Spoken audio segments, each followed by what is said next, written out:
eu vejo que o senhor tem se envolvido muito com o estudo do pensamento estratégico chinês, da conduta estratégica ou da conduta feminina. O senhor poderia falar para nós um pouquinho a respeito disso? Bom, boa tarde, Nathaniel. Essa questão da conduta estratégica eu vejo como fundamental dentro não só da prática do sistema Wing Chun, mas principalmente para a conduta do dia a dia. Como você sabe bem, o pensamento estratégico chinês ele tem o seu marco no período dos estados combatentes e a partir de lá ele vem evoluindo dentro de um processo que nós poderíamos chamar de feminilização da guerra. O que seria a feminilização da guerra? É justamente aquilo que você mencionou como conduta feminina, ou seja, é um processo de reagir em função do fluxo natural das coisas, visto que o efeito que a gente busca não está contido no esforço. A base do efeito, dentro dessa ideia de conduta feminina, está no processo em si. Eu vou explicar melhor. O que nós sempre baseamos toda a questão do objetivo a ser alcançado é a ação. Então nós temos uma ação e realizamos essa ação para que possamos alcançar um determinado efeito. Dentro da estratégia chinesa, o efeito ele faz parte do processo, ou seja, o efeito ele se desdobra por si mesmo.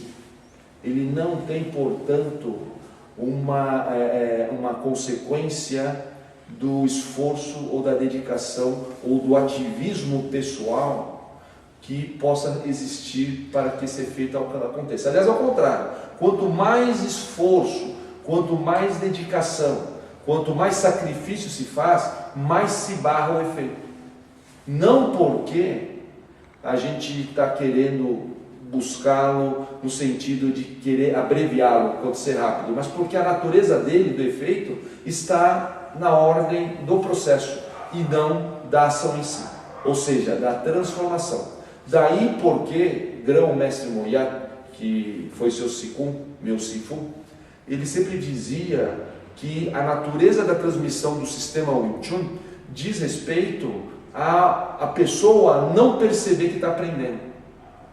Recorda disso? Por quê? Porque esse ponto ele é fundamental. A pessoa ele aprende naturalmente. Mas por quê? Não depende do esforço do Sifu para essa pessoa aprender, mas depende do Sifu entender como que esse processo, dentro de uma situação de vida, dentro de uma configuração, chamamos isso de configuração estratégica, ela é favorável, gerando uma propensão para o efeito acontecer por si mesmo. Eu vejo que isso é muito difícil para as pessoas que nos estão ouvindo, porque nós sempre entendemos a estratégia dentro de um contexto de ordenamento de ações para se alcançar um objetivo. Então eu faço um plano para isso. E a estratégia chinesa não tem meta, não tem plano, não tem ação. Interessante isso que o senhor colocou, porque para nós ocidentais sempre é colocado que nós temos que ter um plano, uma meta, né? A mãe sempre fala para o filho: puxa, meu filho, você não tem objetivo, você não tem sonhos na vida, né? Isso que o senhor está falando parece ser um ponto um pouco antagônico, né? É esse nosso pensamento. O senhor poderia explicar um pouco melhor para o nosso público?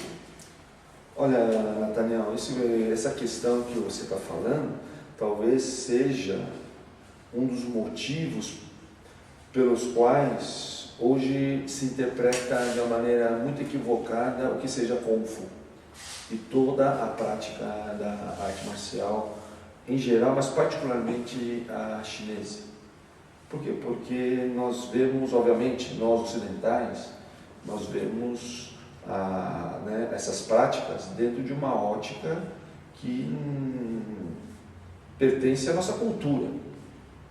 Então essa ótica, ela vai ver uma estratégia dentro dessa ideia de um projeto, né, onde você projeta um ideal, uma vontade, um querer, e esse querer é que permite com que você realize uma série de ações para alcançar.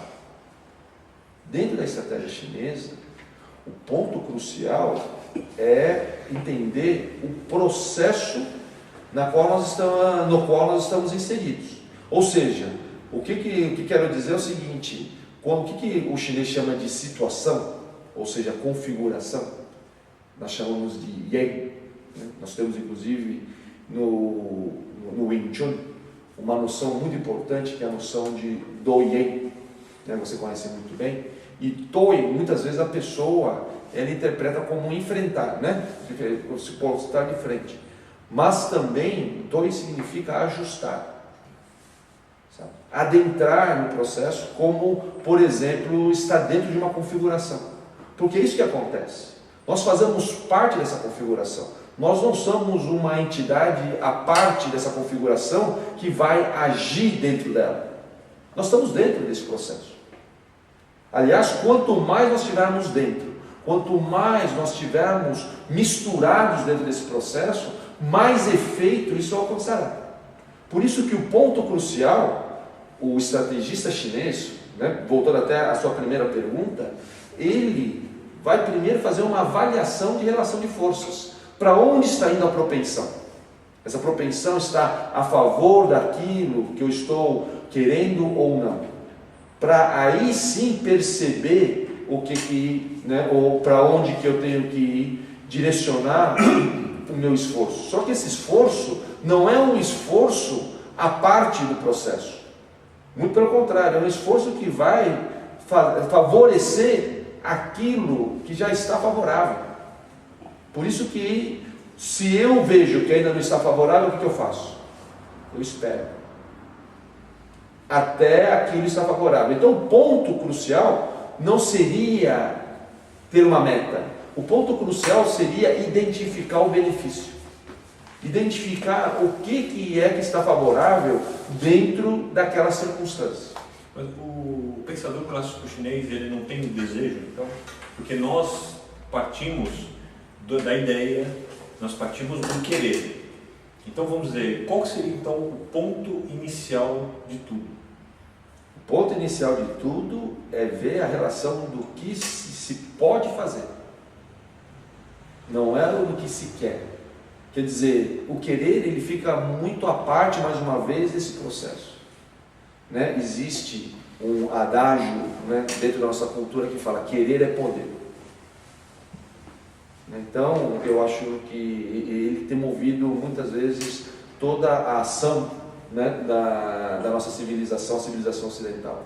No entanto, dentro dessa visão chinesa, o querer ele é importante desde que ele esteja conciliado com os vários quereres que existem dentro dessa configuração. Porque se eu quero uma coisa, também quer. Todos que estão aqui querem alguma coisa. E o ponto não é esse.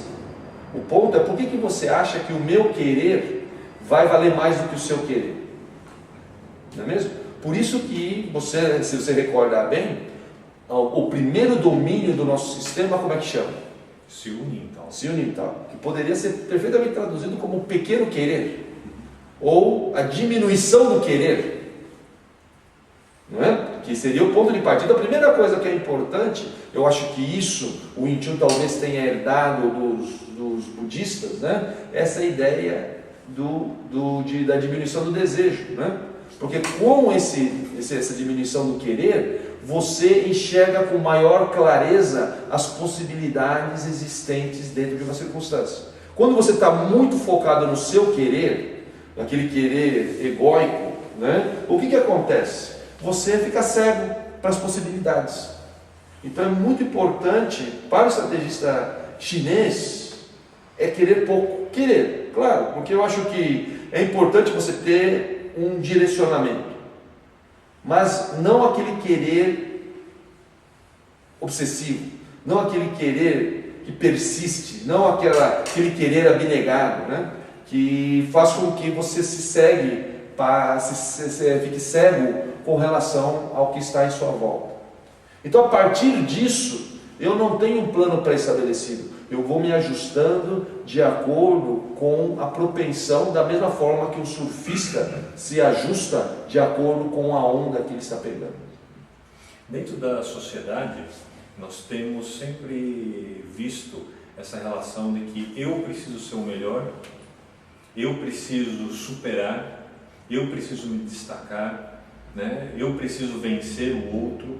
Pelo que o senhor está falando, esse contexto envolve muita percepção e envolve muito a interação com as outras pessoas, né? Mas como que o senhor vê isso dentro de um mundo atual, né? Porque isso não pode ser, isso dá para ser ensinado, né? Essa questão toda que o senhor está falando da estratégia, né? Ela pode ser ensinada, né? Existe a questão de uma transmissão para ela? Aliás, essa pergunta é muito boa, porque você sabe que este é o motivo de nós estarmos dedicando tantos anos à transmissão do sistema útil. Porque isso, claro que é educável, isso é possível e passível de ser aprendido. Não ensinado, mas aprendido. Por quê? Porque há uma diferença muito grande. O ensinar, da mesma maneira que nós estamos falando, ele é muito injuntivo, quer dizer, ele é muito intervencionista, ele é muito ação. Então, quando você pode ver, quanto mais a pessoa quer ensinar, muitas vezes o aluno aprende menos. Então, quando isso acontece, o ponto que a gente não pode perder de vista é que nós queremos, como resultado, que o aluno aprenda. Só que quando a gente quer isso, a gente tem que saber o quanto que a gente quer que ele aprenda. Porque quando a gente quer fazer isso diretamente, forçando a situação, ele vai aprender muito pouco. Então esse querer que eu estou falando é diferente desse querer que você tinha mencionado anteriormente, do desejo. É aquilo que nós chamamos de intencionalidade estratégica. É um querer, mas não querer muito. É exatamente aquilo que nós transmitimos para os nossos alunos, você que é o mestre de Wing Chun, sabe bem disso, com relação ao Siu Nim Tao. Quer dizer, é você ter uma atenção em pequenos momentos, para que você possa ser educado a prestar atenção, porque esse é o ponto de começo que você tinha perguntado. Então o que eu tenho que fazer primeiro? Prestar atenção. Prestar atenção nas circunstâncias. Na situação que a pessoa se encontra. Na situação que ela se encontra. Por quê? Porque essa situação ela começou muito antes e não vai acabar. Não é uma coisa assim, ó, acabou. Por isso que eu acho muito engraçado quando a pessoa fala, esse é um homem de sucesso. Porque muitas vezes essa pessoa que é um homem de sucesso hoje, é um homem do fracasso amanhã. Então, quer dizer, é um processo dinâmico. Quando você fala de destacar, né, quer dizer, uma pessoa, que eu acho que uma palavra, né, que mostra muito isso, né, é a palavra em inglês equivalente, que é outstanding, né, quer dizer, você aparece mais, quer dizer, você se destaca, ela não tem sustentabilidade. Por isso que você vê, né, a pessoa que se destaca hoje é aquela pessoa que necessariamente ela tende a cair amanhã. Por quê? Porque existe um processo que você conhece bem de bipolaridade que os chineses, né, que talvez seja a base do pensamento chinês, que é o Yin e o Yang, que faz com que esses polos opostos e complementares eles se alternem o tempo todo. Então, toda vez que você tiver o ápice de alguma coisa, com certeza você vai ter a decadência no momento seguinte. Essa é a única certeza que nós temos. Assim como quando nós temos uma pessoa numa situação de decadência, o que nós podemos perceber? Que a partir do momento que ele vai ter um momento em que ele vai, né, fazer com que essa curva se inverta, né, muitos chamam isso de um ponto de inflexão, né, aquele momento de inflexão, onde aquela curva se altera. Então, esse tipo de situação é uma situação quando a gente fala, né, olha, eu quero ser o melhor, né? Melhor em quê? Por quê? Porque o que é melhor numa coisa, com certeza pode ser pior em outra. Por exemplo, você com seu tamanho pode ser um excelente jogador de basquete, né? Talvez hoje já não, porque você é baixinho para ser jogador de basquete, né? Mas, com certeza, aquele que é tem um excelente biotipo para basquete, tem um péssimo biotipo para ser piloto de Fórmula 1. e vice-versa. Então nós não podemos identificar aquilo que é o melhor. Sempre há um determinado domínio onde essa pessoa ela pode explorar o seu potencial. Então aquilo que muitas vezes é muito bom no momento, é muito ruim no momento seguinte. Então o estrategista chinês, quando ele tem, né, essa visão, ele tem aquilo que nós chamamos de consciência estratégica, que é justamente essa questão de ter essa consciência da alternância e conseguir enxergar aquele invisível que está nascendo, porque o que está aparente muitas vezes está escondendo, né, no broto do invisível algo oposto. Por exemplo, no momento que você casa com alguém, você está nascendo o quê? A separação dessa pessoa. Quer dizer, a aparência é o casamento, mas no invisível está brotando a separação. Isso que o senhor está chamando de yin, né? Porque para nós isso parece, esse conceito de yin parece uma coisa muito mística e pouco prático, né, dentro da nossa visão ocidental, né? Como que o chinês, né, aborda isso dentro do mundo real, do mundo prático? Mas é isso que eu quero colocar muito, e essa pergunta é fundamental para aqueles que nos estão ouvindo, porque existe, muitas vezes nós não compreendemos a cultura chinesa, a gente imagina que existe tudo que a gente não entende cai do lado do misticismo, né? Muito pelo contrário. Quando a cultura chinesa ela foi erigida, né, dentro do seu período clássico, né, o chinês ele não contemplava, por exemplo, um mundo paralelo. Ele não contemplava, por exemplo, a existência de um outro mundo que não fosse esse.